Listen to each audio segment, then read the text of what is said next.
Alright, welcome back to cooking my way through half a cow. On today's episode, I'm going to be using the beef brisket supplied by Two Creeks Beef through Farm to Fridge. Now, normally you cook a brisket in a barbecue or in a smoke oven, and for good reason, they come out extremely well. But I'm going to cook it in the oven today to show you that if you don't have a Webbecue, if you don't have a smoke oven, if you don't have something outside to be able to cook that brisket, you can simply bring it inside and cook it in your oven and make do, and it'll come out amazing.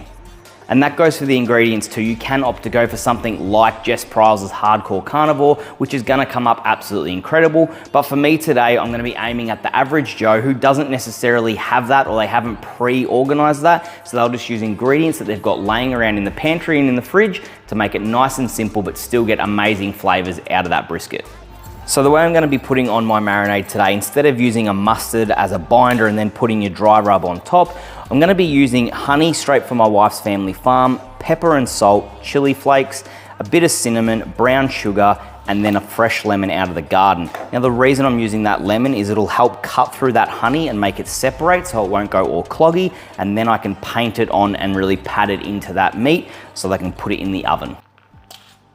Now when it comes to meat prep, I like to remove it from the fridge a couple of hours prior to cooking. It just gives it the opportunity to warm up to room temperature, which definitely helps in the cooking process. Now these next two steps are definitely optional, but I like to remove all that excess blood just by patting it dry with a bit of paper towel or cloth and then scoring that back fat. But like I said, it's definitely optional. You don't have to do it. It's not a necessity. Now I'm up to mixing my marinade or my rub. Now this is where that lemon comes in handy, because that lemon actually breaks down the honey and allows it to become a liquid and doesn't clump up with all the ingredients. And now I can start to apply it to the top of my brisket. Now there's a high sugar content obviously with honey and brown sugar in there, and if I do want to remove the foil at the end and get a bit of a bark, that'll help really caramelize up and get a nice crunch on top of the brisket. And as always, when I'm using this method to cook, I always add red wine. It just adds that extra bit of moisture. It steams up and makes sure that meat stays nice and juicy. Now, as I mentioned before, I'm going to wrap my dish in foil. That's just going to help to reduce the amount of evaporation that I get to keep that moisture infused in the meat. And then straight in the oven it goes. Now I've got the oven set at 170 degrees and I'm cooking it for 3.5 hours. If the brisket was a bit bigger or a bit thicker, I may drop the temperature down and cook it for longer, but for the size that this one is, 3.5 hours at 170 is ideal. Now you would have heard of people talking about resting your meat, and it's 100% worth it. I'm going to use the foil that I had on it already, so I'm not wasting anything. I'm just going to wrap it up in that foil and leave it for approximately 25 minutes before I start to pull it apart. Now when it comes to serving your brisket, there's a few different ways you can go about it.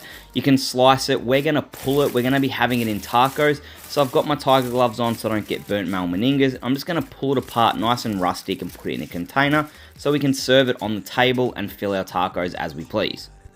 Now I just wanted to point out that this brisket is grass-fed as well. It's from Two Creeks Beef and they do offer the option of grass or grain-fed, but just to point out and highlight how juicy a grass-fed brisket will stay if you cook it right. And I'm not saying that grass-fed is better than grain or grain is better than grass. I'm simply saying that if you cook it correctly and you use the right method, it's gonna stay nice and juicy and tender and will be absolutely delicious. Thanks for watching, guys. If you want to try some of this brisket yourself, then head on over to Farm to Fridge. The link's in the description below. You definitely won't regret it.